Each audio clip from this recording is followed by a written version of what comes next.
अल्हम्दुलिल्लाह नहमदुहु व नस्तईनुहु व नस्तगफिरुहु व नु'मिनु बिही व नतवक्कलु अलैहि फनऊज़ु बिल्लाहि मिन शुरूरि अनफुसिना व मिन सय्यिआति अअमालिना मन यहदिहिल्लाहु फला मुज़िल्ल लहु व मन युज़लिल फला हादिय लहु व अशहदु अन ला इलाहा इल्लल्लाहु वहदहु ला शरीक लहु व अशहदु अन्न मुहम्मदन अब्दुहु व रसूलुहु। अम्मा बाद फ़क़ाल अल्लाहु तबारक व तआला वज़्कुरना फ़ी बुयूतिकुन्ना वज़्कुरना मा युतला अलैकुन्ना फ़ी बुयूतिकुन्ना वक़ाल तबारक व तआला इन्नमा युरीदुल्लाहु लियुज़हिब अन्कुम अर्रिज्स अहलल बैति व युतहिरकुम तत्हीरा। तमाम किस्म की तारीफ़ें व बड़ाई व किब्रियाई अल्लाह रब्बुल इज़्ज़त के लिए है जो हमारा हक़ीक़ी मालिक है, हक़ीक़ी खालिक है, हक़ीक़ी मुदब्बिर है। लाखों करोड़ों दरूद व सलाम हो सरवर कायनात फ़ख्र मौजूदात अहमद मुज्तबा मोहम्मद मुस्तफ़ा सल्लल्लाहु अलैहि वसल्लम पर, जिन्हें अल्लाह ताला ने सारे कायनात के लिए रहमत बनाकर मबूस किया। जैसा कि आप जानते हैं, गुज़िश्ता की कई मजलिसों से हमने एक सिलसिला शुरू कर रखा है, एक सीरीज ऑफ लेक्चर्स हमने शुरू कर रखे हैं। इसका मौजू है माई आयशा रज़ी अल्लाहु अन्हा, माई आयशा की जिंदगी। हमने इनकी पैदाइश से अपनी बात शुरू की कि ये कहाँ पैदा हुई और कैसे घराने में पैदा हुई और आप सल्लल्लाहु अलैहि वसल्लम की ये कैसी बीवी बनी और कब आप सल्लल्लाहु अलैहि वसल्लम के घर में बतौरे दुल्हन दाखिल हुई और उसके बाद आप सल्लल्लाहु अलैहि वसल्लम के साथ जिंदगी कैसे काटी और आप सल्लल्लाहु अलैहि वसल्लम के बाद उनकी जिंदगी कैसी रही। अबू बकर सिद्दीक रज़ियल्लाहु अन्हु के जमाने में, उमर बिन खत्ताब रज़ियल्लाहु अन्हु के जमाने में, उस्मान बिन अफ़्फ़ान रज़ियल्लाहु अन्हु के जमाने में, अली बिन अबी तालिब रज़ियल्लाहु अन्हु के जमाने में माई आयशा का रोल क्या रहा और माई आयशा ने क्या क्या कारनामे अंजाम दिए और उसके बाद मुआविया रज़ियल्लाहु अन्हु के जमाने में माई आयशा का क्या रोल रहा।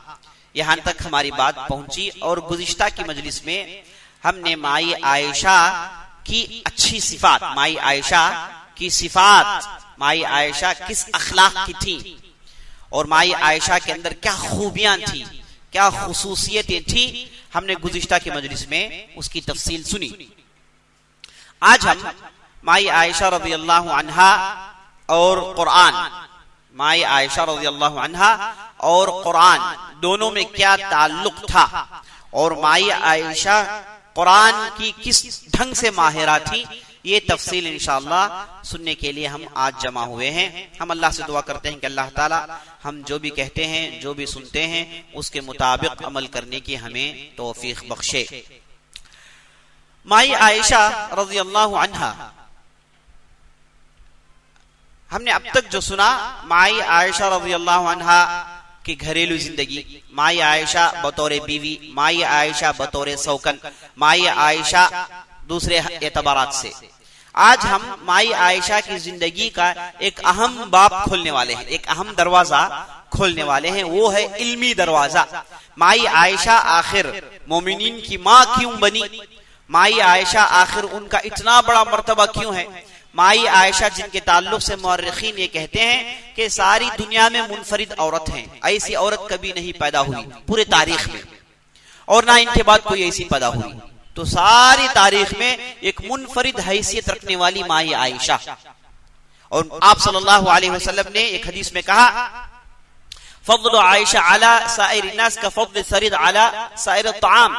माई आयशा का मर्तबा, माई आयशा की मंजिलत, माई आयशा का मनसब तमाम लोगों में, तमाम औरतों में उस तरीके से है जिस तरीके से सरीद का खाना दूसरे खानों में अपनी हैसियत रखता है। सरीद एक खाना है अरबों के दरमियान जिसे पसंद से खाते हैं, बहुत पसंद से खाते हैं। रोटी चूर कर इसमें गोश्त डालकर इसे बनाया जाता था और बड़ा उम्दा खाना इसे मानते थे। तो ये जो खाना है ये अरब बहुत पसंद करते थे। ये खाना आ गया, दूसरे खानों की तरफ मुतवज्जह भी नहीं होते थे। तो आप सल्लल्लाहु अलैहि वसल्लम लोगों को इस ढंग से समझा रहे हैं, जैसे तुम सरीद के खाने की हैसियत देते हो वैसे माई आयशा की हैसियत है। इल्मी एतबार से, फिक़्ही एतबार से, हर एतबार से ये मुमताज हैं, ये एक्सेलेंट हैं, इनका मुकाबला कोई दूसरा नहीं कर सकता। हर मजलिस में ये आगे होती हैं, आप सल्लल्लाहु अलैहि वसल्लम ने ये कहा। तो आज हम माई आयशा की जिंदगी में इल्मी दरवाजा खोलने वाले हैं। तो चंद बातें इल्मी आएंगी तो उसे बराह करम गौर से सुने, समझने की कोशिश करें, शैतान को अपना लगाम ना दे। इल्मी बातें आए तो शैतान खूब सुलाता है ना।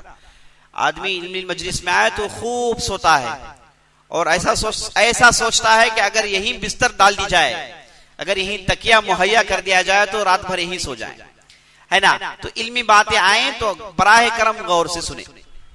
तो हम आज माई आयशा की जिंदगी में एक इल्मी दरवाजा खोलने वाले हैं। बतौर आलिमा, बतौर फकीहा इनका क्या मर्तबा है और इनके अंदर अल्लाह ने कितनी दीन की समझ दी थी, शरीयत के किस हद तक ये महारत रखती थी, ये सिलसिला हम शुरू करने वाले हैं इंशाअल्लाह। आज की मजलिस में हम माई आयशा का कुरान में दस्तरस, कुरान में उनकी महारत आज हम देखेंगे। आइंदा मजलिस में माई आयशा और हदीस, फन हदीस में माई आयशा किस बुलंदी पाए की थी, उनका क्या मर्तबा था, ये देखेंगे। और इंशाअल्लाह उसके बाद एक दो मजलिस में हम माई आयशा का सिलसिला खत्म करेंगे इंशाअल्लाह अल अजीज। माई आयशा का इल्मी मर्तबा, इस ताल्लुक से सहाबा क्या कहते थे ये भी जानना जरूरी है। एक सहाबी है जिनका नाम अबू मूसा अल अशअरी, बड़े ही जबरदस्त सहाबी हैं और बेहतरीन आवाज थी इनकी, लहने दाऊदी अल्लाह ने दे रखी थी। ये घर में अगर कुरान पढ़े, आप सल्लल्लाहु अलैहि वसल्लम इनका कुरान सुनने के लिए घर के पिछवाड़े में खड़े होकर सुनते रहते और उसके बाद जब भी इनसे मुलाकात होती कहते लक़द ऊतीता मिज़मारम मिन मज़ामीर आली दाऊद, अबू मूसा अल अशअरी तुझे अल्लाह ने इतनी बेहतरीन आवाज दी जैसे आले दाऊद को अल्लाह ने दी। दाऊद अलैहिस्सलाम और उनके औलाद में बेहतरीन आवाज थी, ये लोग अल्लाह की तारीफ बयान करते थे। यहां तक दाऊद अलैहिस्सलाम के ताल्लुक से आता है कि जब दाऊद अलैहिस्सलाम अल्लाह की बड़ाई बतौरे गीत पढ़ते, बतौरे गाना पढ़ते, हमद पढ़ते, तो दाऊद अलैहिस्सलाम के साथ परिंदे, चरिंदे, पहाड़ सब मिलके गाया करते थे, कुरान कहता है। तो ये इनकी खूबी थी। तो अबू मूसा अशअरी रज़ियल्लाहु अन्हु कहते हैं, जो कुरान के माहिर थे, अल्लाह ने उन्हें बहुत सारा इल्म दे रखा था, कहते हैं कि अगर नबी सल्लल्लाहु अलैहि वसल्लम के असहाब, उन्हें अगर किसी मामले में शक पैदा हो जाए, कोई मसला समझ में ना आए, तो वो माई आयशा से पूछते और माई आयशा के पास उसका इल्म पाते।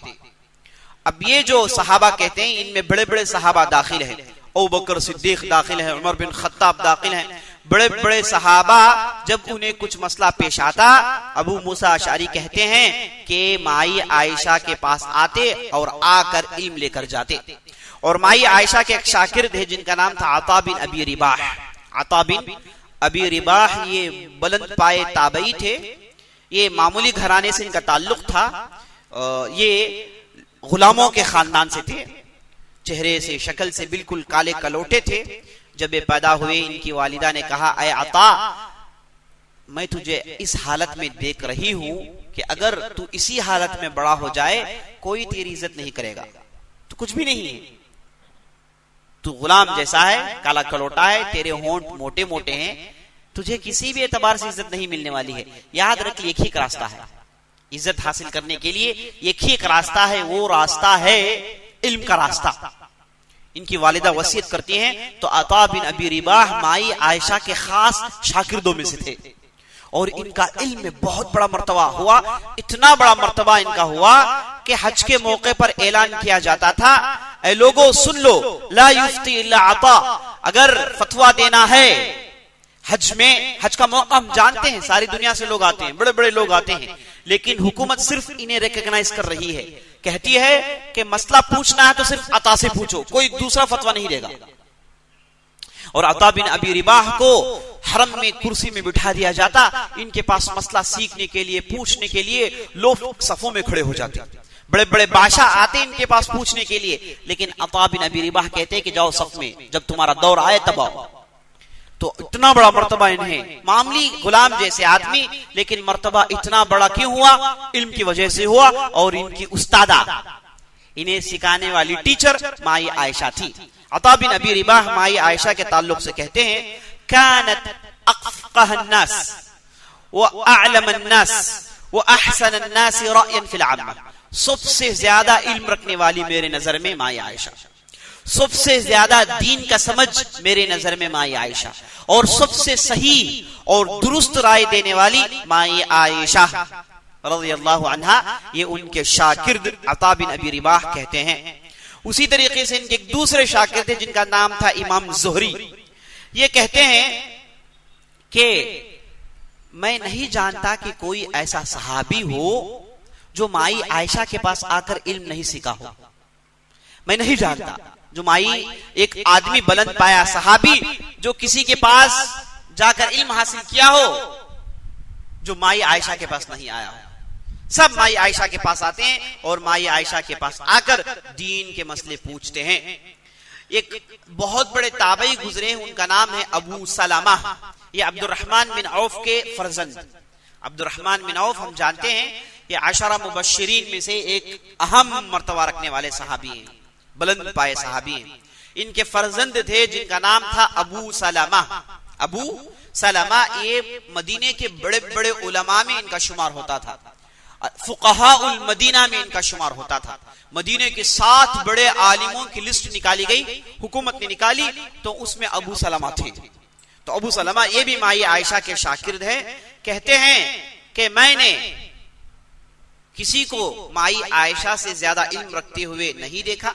दीन का समझ जितना माई आयशा को था किसी और को नहीं था। मैंने किसी और को इस ढंग से नहीं देखा। और कुरान की हर आयत के ताल्लुक से आप पूछिए, माई आयशा आपको बताएगी कि आयत कहां नाजिल हुई। ये 6,500 आयतों वाला कुरान, इस ताल्लुक से कहते हैं कि हर आयत कहां नाजिल हुई, कब नाजिल हुई, और इस आयत का मतलब क्या है, और इस आयत का माना क्या है, और इस आयत से कैसे मसले निकाले। माई आयशा से जबरदस्त आलिम मैंने किसी को नहीं देखा। अबू सलमा कहते हैं माई आयशा जैसे इतने पुख्ता आलिम, इतना सारा इल्म रखने वाला कुरान का किसी और को मैंने नहीं देखा। यहां तक के इनहेरिटेंस के मसाइल, मीरास के मसाइल, इस्लाम में बहुत सारे उलूम हैं। हम सिर्फ क्या है, किस्से कहानियां सुनते हैं, है ना। इस्लाम में उलूम है, फुनून है। इस्लाम में मुख्तलिफ सब्जेक्ट्स हैं। इस्लाम में फिक्र है, हदीस है, तफसीर है, बहुत सारे सब्जेक्ट्स हैं। बल्कि ये कहूंगा कि जितनी भी तालीम दुनिया में आज फैली है, ये तालीम से पहले, सबसे पहले कुरान हदीस की तालीम थी। हम हमारी तारीख जब पढ़ते हैं तो बड़े बड़े डॉक्टर्स नजर आते हैं। बड़े बड़े अबू हय्यान एक बहुत बड़े केमिस्ट थे, लेकिन उनके ताल्लुक से आता है कि ये केमिस्ट होने से पहले एक मुफस्सिर थे, केमिस्ट होने से पहले एक मुहद्दिस थे। अब्बास इब्न फरसान एक बहुत बड़े फिजिक्स के माहिर थे। इनके ताल्लुक से आता है कि ये फिक्र के आलिम थे। तो शरीयत का इल्म ने लोगों को सोचने पर मजबूर किया, लोगों के जहनों को फैलाया। उन्होंने दूसरे उलूम हासिल किए। जितने भी डिस्कवरीज, इन्वेंशंस हम दुनिया में देखते हैं, याद रख लीजिए इसके पीछे मुसलमान हैं। नेविगेशन की दुनिया, कश्ती पर सवार होकर चलना, ये मुसलमानों ने सिखाया। हवा का रुख मुसलमानों ने सिखाया। जियोग्राफी ये मुसलमानों ने सिखाया। तो मुसलमान हर फन के माहिर हैं। हर फन, हर सब्जेक्ट को मुसलमानों ने शुरू किया। और ये कैसे शुरू किए, कहां से इन्हें इतना इल्म आ गया? याद रख लीजिए, इल्म कुरान हदीस की वजह से आया। कुरान हदीस की वजह से आया। जो आदमी कुरान हदीस पढ़ता है, अल्लाह के कलाम को समझता है, इसका जहन कुशादा हो जाता है, इसका जहन ब्रॉड हो जाता है। ये दुनिया के हर मसले समझ सकता है। इसीलिए हम देखते हैं हमारे माशरे में एक बच्चा होता है, उसे हिफ्ज में लगाते हैं। जब वो कुरान हिफ्ज कर लेता है तो उसे आप उसके बाद दीजिए जो देना चाहते हैं। आप मोटे मोटे किताबें दीजिए, मोटी मोटी बातें समझाइए, वो बड़ी आसानी से समझ लेगा। क्योंकि कुरान की बरकत और हिफ्ज में जो उसे मेहनत करनी पड़ी, मेहनत करने के बाद उसका जहन तरोताजा हो जाता है। उसका जहन गोया के तराश दिया जाता है। गोया के एक लोहा था, मिट्टी में था, उसे डालकर जलाया गया भट्टी में और जलकर धूल बारूद सब निकल गया तो खालिस खरा सोना निकल आया। तो वैसे आदमी जब कुरान हिफ्ज़ करता है उसका जहन कुशादा होता है। तो मैं बता ये रहा था मेरे दोस्तों कि जितने भी दुनिया में सब्जेक्ट्स हैं, जितने भी इल्म जो आप देख रहे हैं, इसके पीछे मुसलमान हैं और मुसलमानों को इन चीजों पर उभारने वाली ताकत कुरान और हदीस है, शरीयत का इल्म है। तो एक सब्जेक्ट है जिसका नाम है इनहेरिटेंस। एक आदमी के वफात के बाद उसका तरीका, उसकी दौलत कैसे तकसीम की जाए, इंसाफ से कैसे तकसीम की जाए, इस ताल्लुक से नबी सल्लल्लाहु अलैहि वसल्लम ने बहुत सारी बातें बताई और ये मुस्तकिल एक सब्जेक्ट है। और ये सब्जेक्ट की खिदमत के लिए अलजीब्रा का जो सब्जेक्ट है फाइंड आउट किया गया। अलजीब्रा ये सब्जेक्ट का इजाद करने वाले कौन है? एक बहुत बड़े आलिम है जिनका नाम है अल जज़ाइरी, है ना, अल खवारिज़मी। इन्होंने इसे शुरू किया है। किस वजह शुरू किया? ये इनमें मीरास के माहिर थे, है ना। 3 को डिवाइड करें 2 से तो कितना निकलेगा? 1.5 निकलेगा। ये पॉइंट के बाद जो नंबर्स आते हैं ये अरबों के पास नहीं थे। अब मीरास में मसाइल पेश आते हैं। 1 लाख रुपए है, उसके 3 बेटे हैं, कैसे तकसीम करेंगे? तो एक मुस्तकिल एक इल्म अल खवारिज़ी ने शुरू किया अलजिब्रा के नाम से। असल में अरबी में इसका नाम है अल मुकाबलतु वल जबर। अल मुकाबलतु वल जबर। अंग्रेज आए, हमसे नाम लिए, अल जबर को उन्होंने अलजिब्रा बनाया और मुख्तलिफ नाम बदले और सारी दुनिया को बताया कि सब्जेक्ट शुरू करने वाले हम हैं। हालांकि मुसलमानों ने शुरू किया और ये सब्जेक्ट शुरू करने के पीछे ये इल्मे मीरास है। ये इल्मे मीरास के मसाइल हल करने के लिए, इल्मे मीरास के मसाइल की खिदमत के लिए ये सब्जेक्ट शुरू किया गया था मेरे दोस्तों। बहरहाल ये जो सब्जेक्ट है, ये कहते हैं अबू सलमा के इल्मे मीरास, इनहेरिटेंस का इल्म, इसमें माई आयशा को जितनी महारत थी किसी दूसरे सहाबी को काश हो जाए, उतने बड़ी माहिरा थी माई आयशा। उर्वा बिन जुबैर, जुबैर एक बहुत बड़े सहाबी हम जानते हैं, वो भी अशरत मुबश्शरा में से हैं। उनके एक फर्जंद हैं जिनका नाम जुबैर, उर्वा बिन जुबैर। ये माई आयशा के भांजे थे और माई आयशा के खास शागिर्द थे। ये उर्वा बिन जुबैर कौन है? इनका कारनामा क्या है? जितनी भी तारीख है, जितना भी हिस्ट्री हम पढ़ते हैं आज, सबसे पहले इस ताल्लुक से लिखने वाले, इस ताल्लुक से इल्म जमा करने वाले ही उर्वा थे। आज हम हिंदुस्तान की हिस्ट्री पढ़ते हैं, दुनिया की हिस्ट्री पढ़ते हैं, अरब हिस्ट्री पढ़ते हैं। हिस्ट्री जरूरी है, तारीख जरूरी है। जो आदमी तारीख भुला दे गोया कि उसने अपने बाप का नाम भुला लिया, गोया कि उसने अपने बाप का नाम भुला लिया। हाँ, आज हम हिंदुस्तान में ही कर रहे हैं। हिंदुस्तान में हमको नहीं मालूम हमारी तारीख क्या है, हमको नहीं मालूम कि हम मुसलमानों ने हिंदुस्तान को क्या दिया, हमारे हिंदुस्तान पर क्या एहसानात हैं। ये तफसील हम मुसलमान खुद नहीं जानते। हम मुसलमान सिर्फ ये जानते हैं कि ताजमहल को बना गया नूर जहां की याद में, एक लव स्टोरी है, सिर्फ इतना ही जानते हैं। अफसोस पर अफसोस है मेरे दोस्तों, हिंदुस्तान की तारीख जानना बहुत जरूरी है। जो आदमी अपनी तारीख भुला दिया गोया कि उसने अपने बाप का नाम भुला लिया। किसी से पूछा गया कि भाई तेरे बाप का नाम क्या है, अगर वो सर खुजाए तो आप कहेंगे कि भाई ये आदमी ठीक नजर नहीं आता, है ना, ये आदमी शायद लीगल सोर्स से नहीं आया है, गलत रास्ते से आया है, आप जरूर कहेंगे। वही मिसाल है मेरे दोस्तों आज हमारी। हमको नहीं मालूम हमने मद्रास में क्या किया। हम मद्रास की तारीख जानते हैं, हम मद्रास में रहते हैं। क्या आपको मालूम है कि मद्रास में मुसलमान क्या क्या नहीं किए, है ना? मुसलमान में कितने उलमा मद्रास में पैदा हुए, इनके क्या कारनामे थे, नवाब यहाँ के हैं, ये क्या किए थे। हमको इस ताल्लुक से कुछ भी नहीं मालूम। हमको ऐसो सरायपेटा मालूम है, हमको हमारी दुकानें मालूम है, हमको रोजमर्रा बड़ी मुश्किल से चला लें तो उसके लिए क्या पापड़ बेलने पड़ते हैं, ये हम जानते हैं। ये तफसील हमने जानने की कोशिश नहीं की। मेरे दोस्तों याद रख लीजिए, जानने की कोशिश कीजिए, मालूम कराइए कि आपके आबा व अजदाद ने इधर क्या किया है, ताकि आपको मालूम हो कि आप कौन हैं। और ये प्रोग्राम डाल के आपको आपकी तारीख से दूर किया गया है, क्योंकि जो कौम अपनी तारीख भुला लेती है वो कौम को दबाना और वो कौम को मारना बहुत आसान है। और अंग्रेज जब भी हिंदुस्तान में इन्होंने हुकूमत की, इन्होंने मुसलमानों की तारीख को बदला और मुसलमानों के नस्लों से उनको काटा। क्योंकि जब आदमी उस मालूम हो कि उनके आबा व अजदाद ये थे तो आदमी के अंदर जोश वलवला पैदा होता है, उनके आबा व अजदाद फुलां थे, फुलां आलिम थे, फुलां मर्द मुजाहिद थे, फुलां उन्होंने इतना बड़ा कारनामा किया। अगर आदमी को अपने आबा अजदाद के ताल्लुक से मालूम हो तो वो खामोश नहीं बैठेगा, उसके अंदर एक हरकत होगी, उठकर खड़ा होगा और दीन की खिदमत और कौम की खिदमत करने की कोशिश करेगा। और अंग्रेज नहीं चाहते थे। अंग्रेजों ने हमेशा से मुसलमानों के साथ एक गद्दारी की और उन्हें हमेशा उनकी तारीख से काट कर रखा, उसूल से इन्हें काट दिया।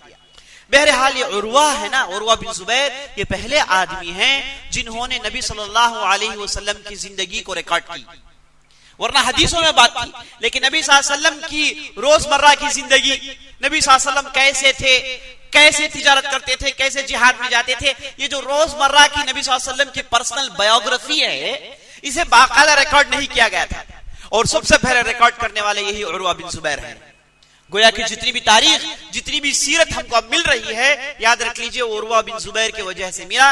और उर्वा बिन जुबैर माई आयशा के स्टूडेंट थे, माई आयशा से इल्म हासिल करते थे। और सुनिए ये क्या कहते हैं, कहते हैं मा रअयतु अहदन आलम बिल हलाली वल हरामी वल इल्मी वल शिअरी वल तिब्बी व बि हदीसिल अरब व बिन नसब मिन आयशा रज़ियल्लाहु अन्हा। कहते हैं कि मैंने किसी को हलाल और हराम का इल्म रखते हुए, शेर अरबी जबान में महारत और तिब मेडिसिन में महारत, और उसके बाद अरब के पुराने वाकयात और नसब में महारत, माई आयशा से किसी और को माहिर मैंने नहीं देखा। माई आयशा से ज्यादा माहिर मैंने किसी को नहीं देखा। तो देखिए माई आयशा के करम, माई आयशा के एहसानात कितने हैं। इनके मजलिस से पढ़कर निकले हैं उर्वा बिन जुबैर जो आगे चल के सीरत को लिखते हैं। इनके मजलिस से निकले बड़े बड़े फुकाहा जो आगे चल के मसाइल का हल किए। तो बड़ी ही बाबरकत औरत थी मेरे दोस्तों, बड़ी ही बुलंद पाए औरत थी। इनकी तारीख की इतनी तफसील बयान करनी चाहिए। मैं गुज़िश्ता 10 मजलिसों से बयान कर रहा हूं, उसके बावजूद मैं अपने अंदर तशफ़ी नहीं पा रहा हूं। मैं ये महसूस करता हूं कि मैंने बाज गोशे छोड़ दिए हैं, वहां पर भी मुझे रोशनी डालनी थी ताकि ये शख्सियत का हक अदा हो। इतनी बड़ी शख्सियत का इसी तरीके से हम हक अदा कर सकते हैं, उनके ताल्लुक से जानकर उनके मालूमात लोगों तक पहुंचाएं। खास तौर पर औरतों के दरमियान, औरतें उनके लिए माई आयशा आप सल्लल्लाहु अलैहि वसल्लम औरतों के लिए बहैसियत औरत नमूना नहीं हो सकती। तो आप सल्लल्लाहु अलैहि वसल्लम ने अपनी बीवी माई आयशा, अपनी बीवी माई उम्मे सलमा को लोगों के दरमियान छोड़ा, जो नबी सल्लल्लाहु अलैहि वसल्लम का काम बहैसियत औरत, हैसियत निस्वानी तौर पर उन्होंने खिदमत दी। तो औरतों पर माई आयशा के बहुत सारे एहसानात हैं। उन्हें चाहिए कि इनकी जिंदगी पढ़े और इनकी जिंदगी के हर गोशे को, हर लम्हे को, हर वाक़ये को लोगों तक पहुंचाएं, लोगों तक पहुंचाएं। कोई ऐसा मैदान नहीं जिसमें माई आयशा ने अपना असर नहीं छोड़ा, चाहे वो पॉलिटिक्स क्यों ना हो, सियासत ही क्यों ना हो, चाहे वो ज्योग्राफी क्यों ना हो, चाहे तारीख क्यों ना हो, चाहे अरबी जबान क्यों ना हो, चाहे वो मेडिसिन क्यों ना हो, हर एतबार से माई आयशा ने ऐसी बातें सिखाई, ऐसा असर छोड़ा जो ता क़यामत तक बाकी रहेगा। तो औरतों के लिए इनकी शख्सियत बड़ी ही अहमियत रखने वाली शख्सियत है। उसी तरीके से जुबैर, इमाम ज़ुहरी कहते हैं, जो उनके दूसरे शाकिर थे, कहते हैं लौ जुमिअ इल्मुन नासी कुल्लुहुम,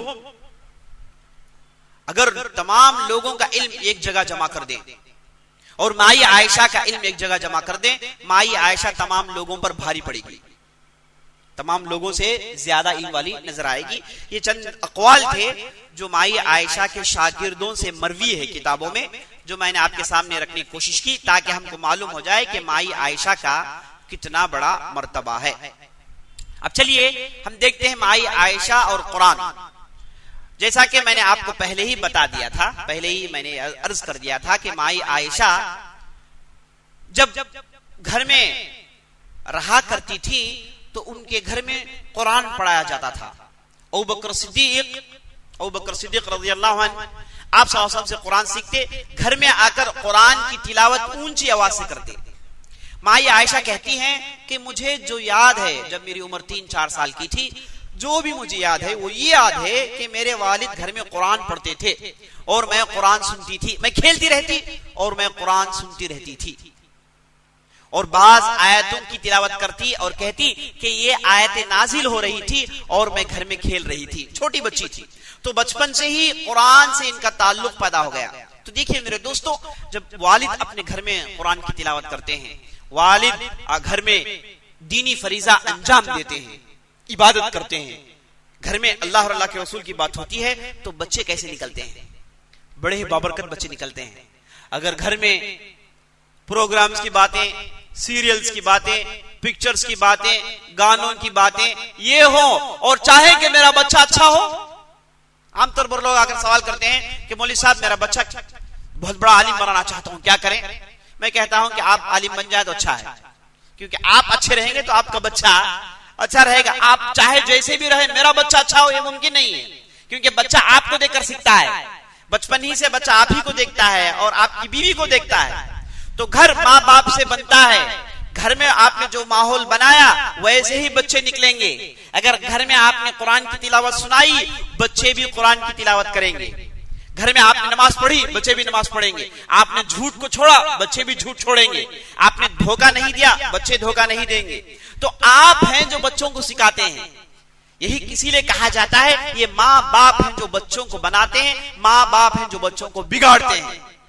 बाहर के लोगों से बच्चे बहुत कम मुतासिर होते हैं, लेकिन बच्चों की बनावट, उनका स्ट्रक्चर माँ बाप से होता है। तो इस वजह से माँ बाप को चाहिए कि इस मामलात में चौकन्ना रहें। देखिए माई आयशा कैसे असर लेती हैं। कहती हैं कि जब बचपन में मैं घर में खेल रही थी तो मैंने कुरान की आयतों को सुना, वहीं से इनके ताल्लुकात कुरान से गहरे हो गए। तो बचपन ही से यही माई आयशा का ताल्लुक था कुरान से। और माई आयशा उनके पास एक मुसहफ रखती थी जो मुसहफ आयशा के नाम से मशहूर था। हम जानते हैं जब कुरान नाजिल हुआ तो लोग उसे हिफ्ज कर लेते थे। आप सल्लल्लाहु अलैहि वसल्लम नमाज में पढ़ते, सुनकर लोग हिफ्ज कर लेते। और माई आयशा कहती हैं कि सूरह बकरा और सूरह निसा मेरे घर में नाजिल हुआ। सूरह बकरा और सूरह निसा ये दो सूरतें मेरे घर में नाजिल हुई, और जब भी आयतें नाजिल होती थी मैं आप सल्लल्लाहु अलैहि वसल्लम के पास सबसे करीब रहती थी। तो मालूम हुआ कि कुरान से माई आयशा का कितना गहरा ताल्लुक है। और उस वक्त कुरान की आयतें नाजिल होती, लोग सुनते, हिफ्ज करते, नमाज में पढ़ते। मुसहफ जो आज हम पढ़ते हैं खोलकर, ये तरीका नहीं था उस जमाने में। लोग सुनकर हिफ्ज करते और सुनकर पढ़ते। खोलकर कुरान पढ़ना उस जमाने में ऐसा ट्रेंड नहीं था। लेकिन बाज ऐसे सहाबा थे जिन्होंने अपने लिए खास एक नुस्खा लिख रखा था। माई आयशा के पास उनका एक खास नुस्खा था कुरान का, मुसहफ का, जिसे मुसहफ आयशा कहा गया। तो ये मुसहफ, इनके एक शाकिर थे जिनका नाम था अबू यूनुस, वो अच्छा लिखते थे। उनके जरिए से मुसहफ लिखकर अपने पास रखती। और इनके मुसहफ की खूबी ये थी कि हर आयत के नीचे उस आयत की तफसीर भी लिख लिया करती, उस आयत की तफसीर भी लिख लिया करती हैं।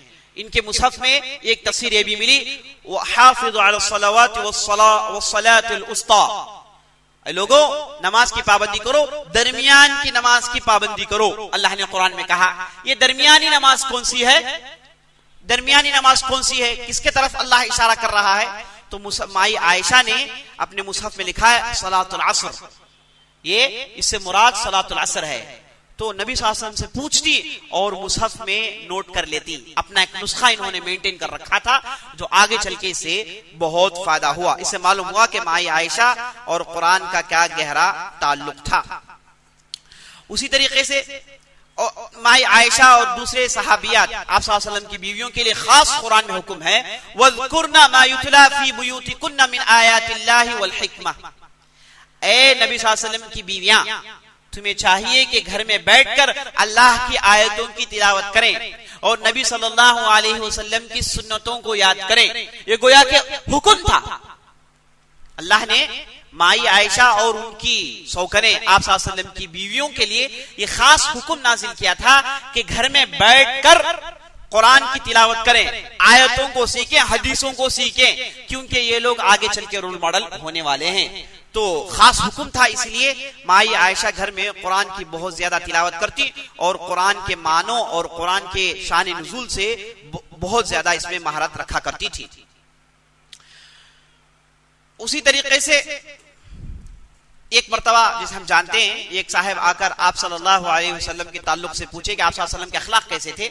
माँ आयशा ने कहा काना खुलुकुहु अल कुरान, वो तो चलता फिरता कुरान थे। उसके बाद उसने सवाल किया कि आप सल्लल्लाहु अलैहि वसल्लम की रातों की नमाजें कैसी होती थी, तहज्जुद कैसे पढ़ा करते थे।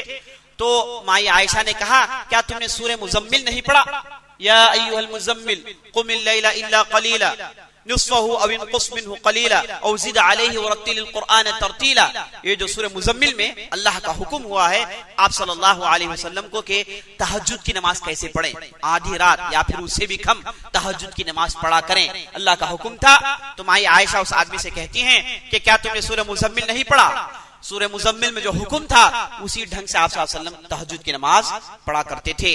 तो इससे मालूम हुआ कि माँ आयशा का गहरा ताल्लुक सहाबा से कैसे था।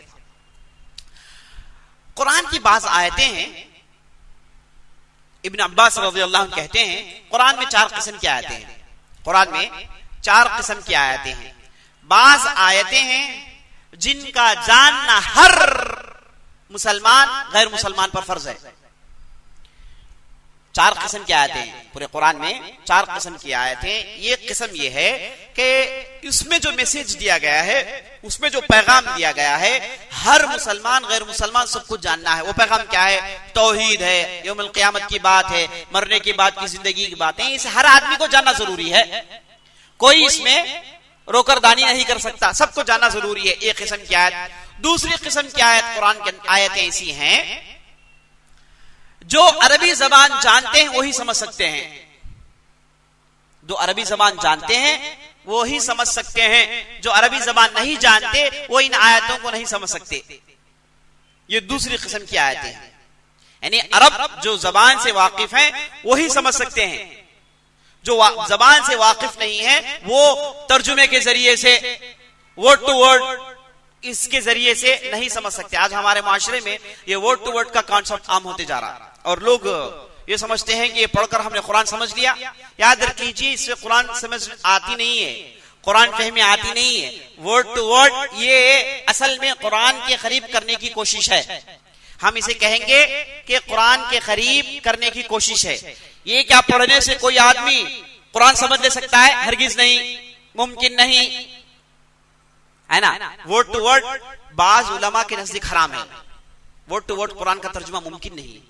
आदमी तर्जुमा करने के बजाय गलती कर बैठेगा।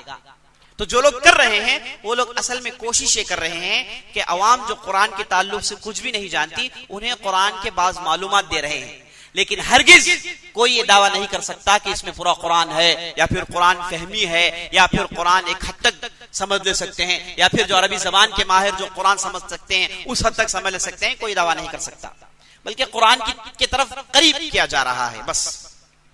तो इब्न अब्बास कहते हैं रज़ियल्लाहु अन्हु कुरान की दूसरी किस्म की आयतें ऐसी हैं जो सिर्फ अरबी के माहिर समझ सकते हैं। नंबर 3, कुरान में तीसरी किस्म की आयतें ऐसी हैं जो सिर्फ उलमा, शरीयत के उलमा समझ सकते हैं, शरीयत के उलमा समझ सकते हैं। जैसे आयत मीरास है, तलाक के मसाइल हैं, है ना। कुरान में अल्लाह ने कहा अत-तलाक़ु मर्रतान फ़इम्साकुम बिमारूफ़िन औ तस्रीहुम बिइहसान।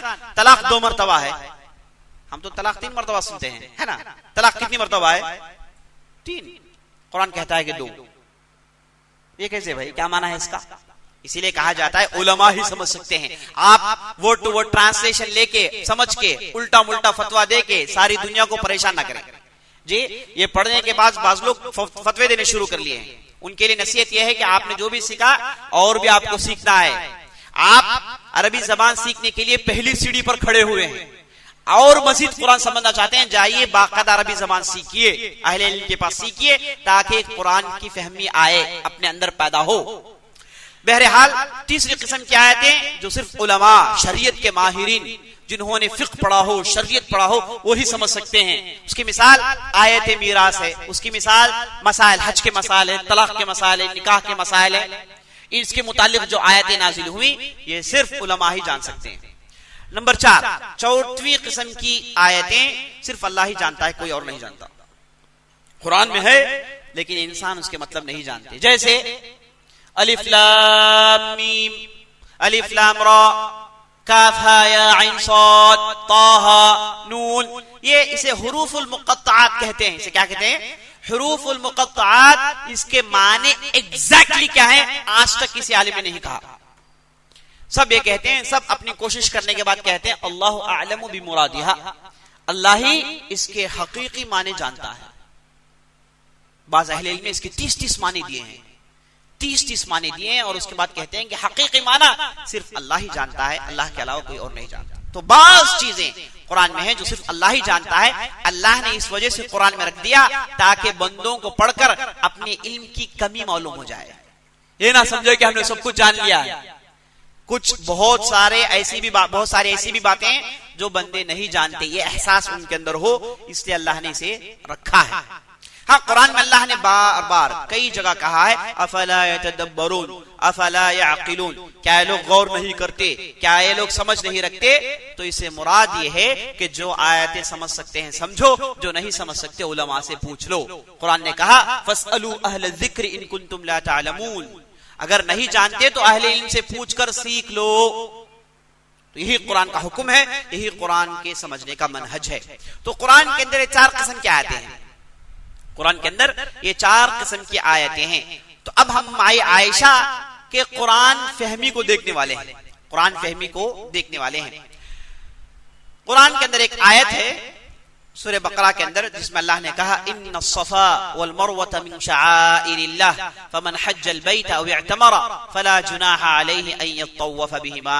ये सफा व मरवा अल्लाह के निशानियों में से हैं, जो भी हज करे उम्रा करे चाहे तो इनके दरमियान सही करें। अल्लाह ने कहा चाहे तो सही करने में कोई हरज नहीं, सही करने में कोई मुजायका नहीं, लेकिन जब आप उम्रा जाएंगे अगर आप सही नहीं करेंगे आपका उम्रा होता ही नहीं है। आप हज के लिए गए, आपने सही नहीं किया, आपका हज ही नहीं है। सफा मरवा के दरमियान 2 कोहों के दरमियान आपने दौड़ नहीं लगाया तो याद रख लीजिए आपका उम्रा भी नहीं हुआ, हज भी नहीं हुआ। लेकिन कुरान की आयत से हमको यह मालूम होता है कि चाहे तो करें चाहे तो छोड़ें, है ना। अल्फाज देखिए फमन हज्जल बैत अव इअतमरा फला जुनाहा अलैहिमा अन यतवफ बिहिमा, फला जुनाहा अलैहिम अन यतवफ बिहिमा। जो हज करे उम्रा करे उनके लिए कोई मुजायका नहीं कि वो सही करें, है ना। एक सहाबी थे जिनका नाम उर्वा, ताबई थे जिनका नाम उर्वा, जिनका जिक्र आपने सुना। वो माई आयशा के पास आए, आकर कहा माई आयशा अगर किसी ने हज किया उम्रा किया उसने सही नहीं की, क्या उसका हज और उम्रा सही है? माई आयशा ने कहा कि नहीं है। तो कुरान की आयत पढ़े इन्होंने, पढ़कर कहा कि यहाँ पर यह मालूम होता है छोड़े तो भी कोई हरज नहीं, करे तो भी कोई हरज नहीं, ऐसे महसूस होता है। तो माई आयशा ने कहा कि मामला वैसा नहीं है। अब देखिए कुरान फहमी देखिए, कुरान का गहरा समझ देखिए। कहती हैं कि मामला वो नहीं है, कहती हैं कि मामला वो नहीं है। अंसार जो थे मदीने वाले ये मनात की जय पुकारते थे, हज के लिए जाते सफा मरवा के दरमियान जाए तो वहां पर सही नहीं करते, इस्लाम से पहले वहां पर सही नहीं करते, वहां पर ठहर कर मनात की जय मनात को पुकारते थे, उसके बाद वापस आ जाते थे। और जब इस्लाम आया और आप सल्लल्लाहु अलैहि वसल्लम ने आखिरी जमाने में हज कर दिखाया, उम्रा कर दिखाया, तो ये लोग आए आप सल्लल्लाहु अलैहि वसल्लम के पास, आकर पूछने लगे या रसूल अल्लाह जाहिलियत में हमारा ये तरीका था, जाहिलियत में भी लोग हज करते थे, जाहिलियत में भी लोग उम्रा करते थे, ये सुन्नत इब्राहिमी है, समझिए। इब्राहिम अलैहिस्सलाम के पैरों इब्राहिम अलैहिस्सलाम हज करते थे, उम्रा करते थे। और ये कुरैश मक्का वाले, इनका दावा यही था कि हम इब्राहिम अलैहिस्सलाम के नस्ल से हैं, मालूम है, और दावा भी करते थे कि हम दीन इब्राहिमी में हैं, इब्राहिम अलैहिस्सलाम का तरीका है।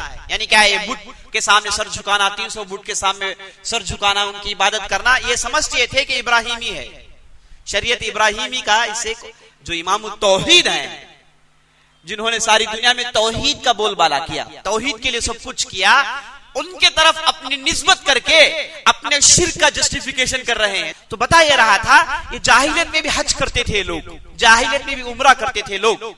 तो ये जो अंसार थे जाते थे सफा मरवा के दरमियान ठहर कर वापस आ जाते थे, सही नहीं करते थे। तो इस्लाम आने के बाद आप सल्लल्लाहु अलैहि वसल्लम के पास आए, आकर पूछने लगे या रसूल अल्लाह सफा मरवा के दरमियान हम सही छोड़ देते हैं, इसका क्या हुक्म? अल्लाह ने कहा कि इसके दरमियान सही करने में तुम्हारे लिए कोई हरज नहीं, करो, है ना, छोड़कर क्यों जाते हो, सही करो। तो आयत का माना यह है, आयत में यह नहीं कहा गया कि आप चाहे तो करें चाहे तो छोड़ें, ये नहीं है। आयत में कहा गया कि तुम जो छोड़ते थे वो तो पुरानी बात है, अब करने में कोई हरज नहीं।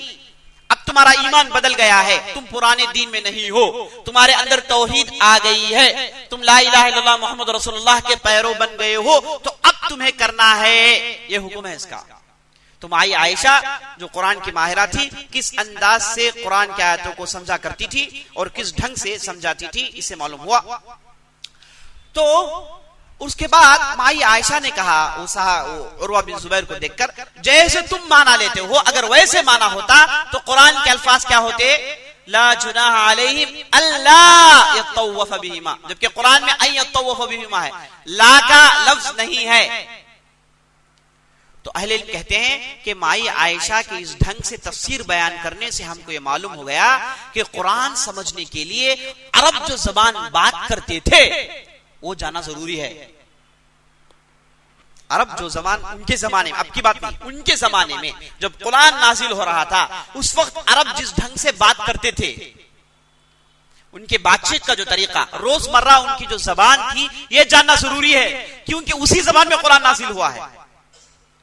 अगर आप कुरान को सही ढंग से जानना चाहते हैं तो ये जानना जरूरी है कि अरब उनके बाजारों में, उनके सड़कों में, नुक्कड़ों में क्या बकवास बकते थे, जानना जरूरी है, क्योंकि वो बकवास जो जबान है वो जबान में कुरान नाजिल हुआ है।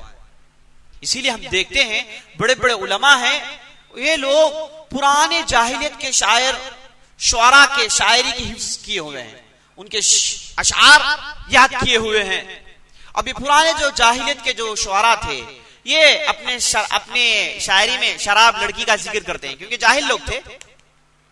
अब वो शेर व शायरी महफूज है, क्यों? क्योंकि उसमें जो जबान है वो कुरान समझने में काम आती है, वो कुरान समझने में साथ देती है, जरूरी है। इस वजह से हमारे उलमा ने क्या किया, उस जमाने में जो जबान बोली जाती थी पूरा रिकॉर्ड कर लिया। आज हमारे पास कुरान फकत रिकॉर्ड नहीं है, कुरान के जमाने में जो अरबी जबान बोली जाती थी पूरा रिकॉर्ड है हमारे पास। फलां शायर शराब पी के टुन होके जो बकवास बका रिकॉर्ड है, क्यों? क्योंकि वो अरबी में बका है, और ऐसी अरबी में बका है जो कुरान के जमाने की थी, तो रिकॉर्ड है हमारे पास।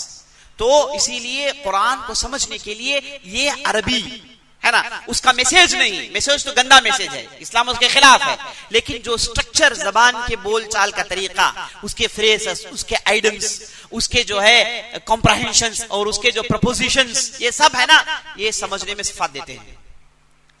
तो माई आयशा के इस तफसीर, इस ढंग से बयान करने को रखकर उलमा ने बहुत सारे मसाइल निकाले।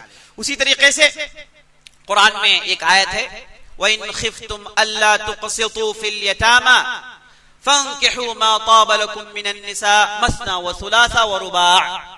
अगर तुमको डर हो कि तुम यतीमों के दरमियान फैसला नहीं कर पाओगे तो 2-2, 3-3, 4-4 शादियां करो। फ़इन खिफ्तुम अल्ला तअदिलू फवाहिदा, अगर तुम लोग डरते हो कि इंसाफ नहीं कर पाओगे तो ये काफी है तुम्हारे लिए। अब सवाल ये है कि अल्लाह क्या कह रहा है कि अगर तुम लोग डरते हो कि तुम यतीम बच्चियों में फैसला नहीं कर पाओगे तो शादियां करो 2-2, 3-3, 4-4। क्या मतलब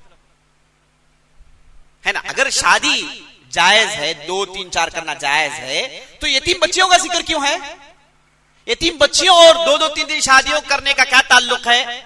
और कुरान में अगर आपसे कोई पूछे कि भाई कुरान में कहां दलील है 2-2, 3-3 शादियां करने की, तो याद रख लीजिए ये आयत के अलावा कोई दूसरी आयत नहीं है, एक ही एक आयत है जिससे आपको दलील मिलती है कि 2, 3, 4 शादियां कर सकते हैं, कुरान का हुक्म है। अब ये आयत भी किससे ताल्लुक रखता है? यतीम बच्चियों से उसका ताल्लुक है। क्या माना? क्या माना? माई आयशा देख के तफसीर सुनाती है। माई आयशा कहती हैं कि मामला वो नहीं है, मामला ये है कि एक जमाने में, उस जमाने में होता यह था कि बाज यतीम बच्चे बच्चियां बाज लोगों की जिम्मेदारी में आ जाती। है ना, एक भाई थे, उनकी 4 बच्चियां थी, 4 बच्चे थे, वो भाई वफात पा गए। तो इन बच्चियों की जिम्मेदारी कौन लेगा, कौन पालेगा इन्हें? तो उनके जो करीब हैं वही पालें। तो लाके उन्हें घर में रखें, खिलाएं पिलाएं, छोटे बच्चे हैं, बच्चियां हैं, देखभाल करना जरूरी है। तो यतीम की देखभाली इसका बहुत बड़ा सवाब है। इसीलिए नबी सल्लल्लाहु अलैहि वसल्लम ने कहा, अना व काफिलुल यतीम कहातैनी फिल जन्नह, मैं और यतीम की देखभाल करने वाला जन्नत में ऐसे रहेंगे। क्या मतलब? मेरे और उसके दरमियान कोई दूसरा नहीं होगा, मिल मिल कर रहेंगे। जहां नबी सल्लल्लाहु अलैहि वसल्लम रहेंगे वहां ये भी रहेंगे। जहां नबी सल्लल्लाहु अलैहि वसल्लम को जो है ना, नबी सल्लल्लाहु अलैहि वसल्लम को जो ये मिलेगा एंजॉयमेंट्स, इन्हें भी मिलेगा। नबी सल्लल्लाहु अलैहि वसल्लम के साथ रहेंगे। अना वो काफिलुल यतीम कहातैनी, यतीम और यतीम की देखभाली करने वाला, परवरिश करने वाला और मैं ऐसे रहेंगे जन्नत में, आप सल्लल्लाहु अलैहि वसल्लम ने कहा। तो यतीम की देखभाली करना जरूरी है।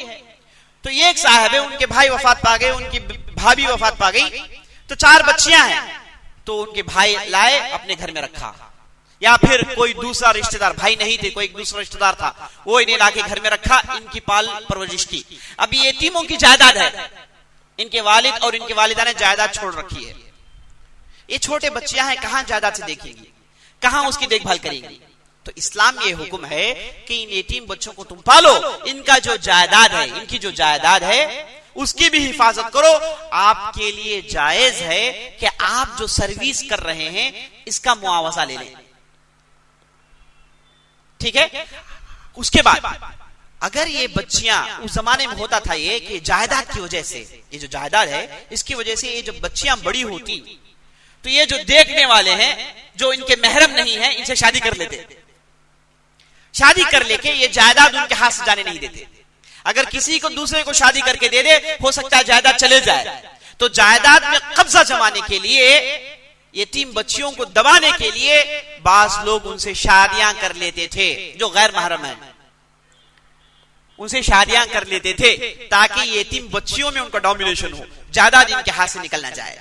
तो कुरान ये कहता है कि याद रख लो, इस ढंग से शादी मत करो, इस ढंग से शादी मत करो। शादी करना ही है तो दूसरी भी औरतें हैं ना, इन्हीं से शादी करके इनमें डोमिनेशन जमाने की क्या जरूरत? ऐसे मत दबाओ, ऐसा करना जायज नहीं है। इसीलिए कुरान कहता है अगर तुम डरो के बच्चियों में, यतीम बच्चियों में तुम इंसाफ नहीं कर सकते तो शादियां करो इनसे और इनके अलावा दूसरी औरतों से, 2-2, 3-3, 4-4। आयत समझ में आई है ना? यतीम बच्चियों का जिक्र यहां पर क्यों आया है? वो इस वजह से आया है कि उस जमाने में लोग यतीम बच्चियों से शादी करके उनके जायदाद में कब्जा जमा लेते थे। कुरान ये कहता है कि इस ढंग से जायदाद के लिए इनसे शादियां मत करो, ये इंसाफ नहीं है। अगर शादी ही करना है तो दूसरी तो औरतें हैं ना, उनसे भी शादी कर लो, 2-2, 3-3 तो जायज है तुम्हारे लिए। बस समझ में आई बात? यतीम बच्चियों से शुरू हुई और अल्लाह ने इन यतीम बच्चियों को बचाने के लिए उनके वालियों से ये कहा कि 2-2, 3-3, 4-4 शादियां तो जायज है ना, कर लो, इन्हीं से शादियां क्यों करते हो? ये इसका माना है।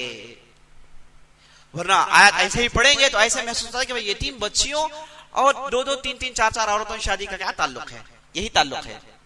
इसके पीछे तारीख है, इसके पीछे एक पूरी सोसाइटी का मसला है। जो आदमी इसकी तारीख और इसके पीछे के मसाइल नहीं जानता, इस आयत को नहीं समझ सकता। तुम आई आयशा इतनी जबरदस्त माहिरा थी, हर आयत के पीछे की तारीख जानती थी, सोसाइटी से वाकिफ थी, उनके जबान से वाकिफ थी, तो उन्होंने बेहतरीन तफसीर करके सारे लोगों के जहनों के उलझनों को दूर किया। उसी तरीके से एक आयत है जिसमें अल्लाह ने कहा फ़इन इम्रअतुन खाफत मिन बअलिहा नुशूज़न औ इअरादन फला जुनाह अलैहिमा अन युस्लिहा बैनहुमा सुलहा वस्सुल्हु खैर।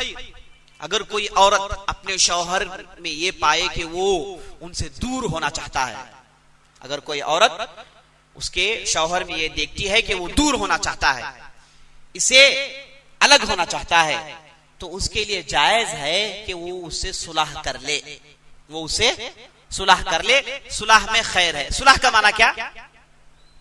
बैठकर बातचीत कर ले, कॉमन टर्म्स में आ जाए, है ना? माना समझे आप, अगर किसी बीवी ने ये महसूस किया कि उसका शौहर इनसे दूर हो रहा है, पसंद नहीं करता, झगड़ा हो गया, तो करे क्या, वो सुलह कर ले। तो आम तौर पर मुफस्सिरीन ने कहा कि अगर शौहर और मियां बीवी के दरमियान झगड़ा हो गया तो घर वालों आसपास के लोगों को बुलाकर सुलह कर लो। जाहिरी ये माना तो समझ में आता है। माई आयशा देखिए आयत के अंदर जा रही है, मग़ज़े सुखुन से वाकिफ है कि आयत क्या कहना चाहती है। माई आयशा कहती हैं कि असल में वो माना नहीं है इसका माना ये है कि अगर किसी ने अपनी बीवी के अंदर कोई खामी पाई, या फिर बीवी बड़ी बूढ़ी हो गई, या फिर बीवी पसंद नहीं है, तो आदमी चाहता है कि उसे दूर चले जाए, चाहता है कि उसे तलाक दे दे, चाहता है कि उसे तलाक दे दे, दूर हो जाए। तो कुरान यह कहता है कि अगर बीवी चाहे तो अपने हुकूक छोड़कर दे सकती हैं कि भाई आप जाओ दूसरी शादी कर लो, मेरे पास आना चाहे तो आओ, तुम्हारी मर्जी है, लेकिन तलाक मत दो। तो इस तरीके से अपने बाज हुकूक छोड़कर देकर शौहर से सुलह कर ले, ही मुराद है उस आयत का। माई आयशा आयत के पस मंजर में जाती हैं, उसके पीछे की तारीख से वाकिफ हैं और कहती हैं कि इस आयत का यही माना है, यही इससे मुराद है। ये कुरान की दूसरी आयत है जिसमें अल्लाह ने कहा, व इन तुबदू मा फी अनफुसिकुम औ तुख्फूहु युहासिबुकुम बिहिल्लाह यगफिरु लिमन यशा व युअज़्ज़िबु मन यशा। तुम जो बात जाहिर करते हो, जो बात तुम्हारे दिल में छुपी हुई है, दोनों एतबार से अल्लाह चाहे तो तुम्हें माफ करे, चाहे तो तुम्हें अज़ाब दे। बात जाहिर हो गई तो बात समझ में आई, लेकिन जो बात दिल में होती है इसके लिए भी सजा मिलेगी। एक आदमी ने दिल में सोचा कि नऊज़ बिल्लाह शराब बहुत अच्छी चीज है, दिल में सोचा, अज़ाब मिलेगा इसे, है ना। इंसान तो बुरा सोचता है, कभी कभार बुरे ख्यालात आते हैं, क्या हर बुरे ख्यालात में अज़ाब मिलेगा उसे? अगर ऐसा हो तो कोई बचेगा ही नहीं, है ना। बहुत लोग जोर से मुंडी हिला रहे हैं, सही बात बताया साहब जी, बिल्कुल दुरुस्त बात बता रहे हैं आप, लेकिन कुरान ये कहता है कि नहीं, अज़ाब भी दे सकता है अल्लाह अज़ाब भी दे सकता है। तो बाज़ अहले इल्म ने कहा कि नबी सल्लल्लाहु अलैहि वसल्लम की हदीस आप सल्लल्लाहु अलैहि वसल्लम ने कहा, इन्नल्लाह तजावज़ ली उम्मती मा वसवसत औ हद्दसत बिही अन नफ्सहा मा लम तअमल बिही औ ततकल्लम। अल्लाह ताला इस उम्मत से एक चीज को माफ कर दिया है। वो क्या है कि एक आदमी दिल में एक बुराई सोचे और सोच में रह गई, अमल में नहीं आई, ना उसे उसने कहा ना उसे करा। अगर उसे नहीं कहा है ना किया है तो अल्लाह नहीं पकड़ता उसे। दिल में एक बुरी सोच आई, है ना, दिल में बुरी सोच आई, जहन में बुरे ख्याल आए, उसने उसे कहा नहीं, मुंह से जाहिर नहीं किया और उसके मुताबिक अमल नहीं किया, तो वो सोच माफ है, अल्लाह उस सोच को उसे नहीं पकड़ेगा। शरीयत का कानून है। लेकिन कुरान क्या कहती है, इन तुबदू मा फी अनफुसिकुम औ तुख्फूहु युहासिबुकुम बिहिल्लाह। तुम जो दिल में सोचते हो और जो जाहिर करते हो, अल्लाह उसका हिसाब लेगा तुम्हारे से। यगफिरु लिमन यशा व युअज़्ज़िबु मन यशा, जिसे चाहे माफ करे और जिसे चाहे अज़ाब दे। तो दिल में सोचे तो भी अज़ाब है। और नबी सल्लल्लाहु अलैहि वसल्लम की हदीस में आया है कि आप जो सोचते हैं वो माफ है, जब तक आप कहते नहीं, जब तक उसके मुताबिक अमल नहीं कर लेते। तो इस आयत का माना क्या है? तो इब्न अब्बास दूसरे उलमा से पूछा गया, तो उलमा ने कहा असल में आयत मनसूख है। यह आयत नाजिल हुई, उसके बाद एक आयत नाजिल हो के इस आयत की इंफॉर्मेशन को उसने अब्जुकेट कर दिया, मनसूख कर दिया। इसका हुक्म इसके बाद नहीं चलेगा, इसे कहते हैं मनसूख। वो कौन सी आयत है? ला युकल्लिफुल्लाहु नफ्सन इल्ला वुसअहा लहा मा कसबत व अलैहा मा इक्तसबत। अल्लाह ताला कोई नफ्स को उससे उसके ताकत से ज्यादा मेहनत नहीं देता, उसके ताकत से ज्यादा तकलीफ नहीं देता। एक आदमी एक माह ही संभाल सकता है तो एक माह ही अल्लाह देगा, 2 माह नहीं देगा, अल्लाह का कानून है। तो ये आयत नाजिल होके इस आयत को मनसूख कर दी। ये बड़े बड़े सहाबा उलमा का फतवा है। माई आयशा के पास जब ये बात आई तो माई आयशा ने कहा कि नहीं।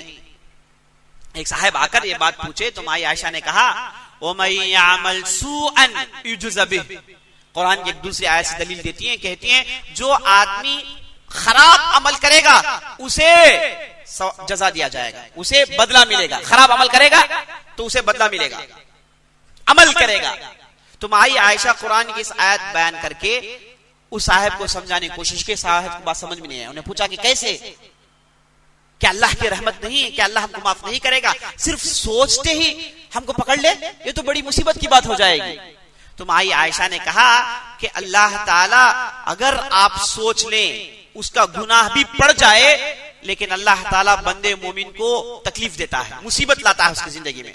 कोई मोमिन ऐसा नहीं जिससे तकलीफ नहीं आती, हर आदमी को तकलीफ आती है। अल्लाह ये तकलीफ दे देकर इसके दहन में जो गुनाह आए उसे ढो देता है अल्लाह ताला। सोचकर जो गुनाह हुआ तकलीफ देकर अल्लाह ताला उस गुनाह को निकाल देता है। ये अल्लाह ने जिम्मेदारी ले ली। ये कह के माई आयशा इस आयत की तफसीर सुनाती हैं। आप इब्न अब्बास का कौल लीजिए या फिर माई आयशा का कौल लीजिए, बहरहाल आपने जो गलतियां सोची उसका तो पकड़ आपको नहीं होगा। अगर वो हिसाब में लिख लिया जाए तो आपको तो मुसीबतें आने वाली है दुनिया में। कोई आदमी मुसीबत से बरी नहीं है। आज खुश है तो कल गम में है तो परसों खुशी, यही जिंदगी है। तो जब भी गम आएगा वो गम आपके इन गुनाहों को मारकर लेके चले जाएगा। तो और भी बातें माई आयशा के मुताल्लिक जो मालूम होता है कि माई आयशा को अल्लाह ने कुरान की गैर मामूली फहम दी थी, कुरान की आयतों की गैर मामूली समझ थी इनके अंदर। और बहुत सारी मिसालें हैं, वक्त साथ नहीं देता, मुख्तसर मैंने आपके सामने अर्ज किया ताकि आपको मालूम हो जाए कि माई आयशा का फहम, कुरान समझने का मादा, कुरान फहमी माई आयशा के अंदर कितनी थी और माई आयशा और कुरान से कितना गहरा ताल्लुक था। तो याद रख लीजिए, आप कुरान समझना चाहते हैं तो सबसे पहले अरबी जबान जानिए, और कुरान समझना चाहते हैं तो आप सबसे पहले सहाबा ताबईन तब ताबईन के अक़वाल पढ़ें, क्योंकि वो उस जमाने में थे, वो उस जमाने के जबान से वाकिफ थे। वो जो कहेंगे ज्यादा दुरुस्त होगा, वो जो कहेंगे ज्यादा सही होगा। एक दो गलतियां हो सकती हैं। बाज लोग जब हम ये कहते हैं कि कुरान वो ज्यादा समझते हैं, कुरान के वो ज्यादा आलिम हैं, फौरन ये कहते हैं कि हम भी बास चीजें जानते हैं, हम भी बास चीजें जानते हैं, क्या हम उनसे पीछे हैं, हम और वो एक हैं। ये कहने वाले हमारे जमाने में बाज ऐसे अलल टप लोग मौजूद हैं और वो मिसाल भी देते हैं। क्या है, बला युसव्वी बनाना, है ना। इंसान ये समझता है कि हम उसे दोबारा जिंदा नहीं करेंगे। नहीं नहीं, हम उसके उंगलियों को भी दोबारा जिंदा करेंगे, उंगलियों के स्ट्रक्चर को भी दोबारा जिंदा करेंगे। तो कहते हैं कि बनाना से मुराद उंगली में जो फिंगरप्रिंट्स हैं ये हैं। क्या सहाबा के प्रिंट्स के बारे में मालूम था, ताबईन के प्रिंट्स के बारे में मालूम था? हमको मालूम है तो हम इस आयत को उनसे ज्यादा समझ सकते हैं। तो मैं कहूंगा कि बेवकूफी की इंतहा है ना। क्यों भाई, क्यों बेवकूफी की इंतहा है? भाई एक स्टूडेंट 10 सब्जेक्ट लिखता है, साहब में उसने 100 लिया, एक सब्जेक्ट में 90 लिया, और आप उस सब्जेक्ट में 100 ले लिए। बोले मैं पूरा हिसाब लगाओ भाई, पूरे सब्जेक्ट्स मिला के टोटल मारो, एवरेज मारो तो मालूम होगा कि आप किस पानी में, पूरे सब्जेक्ट्स में फेल, एक सब्जेक्ट में जिसमें वो कम लिए वो आप 100 ले लिए, और उसके बाद कहते हैं कि हम ज्यादा जानते हैं। ये अकल के मावरा है बात, है ना। ये ऐसे अलटप लोगों को समझाना चाहिए, क्योंकि ये लोग इल्म हासिल करते हैं एक मनहज के बगैर, मन माने अंदाज से किताबें पढ़ते हैं और मन घड़ बातें अपने तौर से सोचकर जहनी घोड़े लड़ा के अब शरीयत को इन्होंने मलगोबा बना लिया है। इस वजह से सही ढंग से, सही उलमा के पास सही नहज से इल्म हासिल करना चाहिए, ताकि ये शक व शुबहात से आदमी बाहर निकले। बस इतनी अभी बात खत्म करता हूँ। अल्लाह से दुआ करता हूँ हमने जो भी कहा, जो भी सुना है, उसके मुताबिक अमल करने की तौफीक बख्शे। सुब्हान रब्बिक रब्बिल इज्जति अम्मा यसिफून व सलामुन अलल मुरसलीन वल्हम्दुलिल्लाहि रब्बिल आलमीन। इंशाअल्लाह आइंदा मजलिस में हम माई आयशा और हदीस, माई आयशा और हदीस, इसमें भी इल्मी बातें आएंगी। आप जरूर तशरीफ लाएं और समझने की कोशिश करें।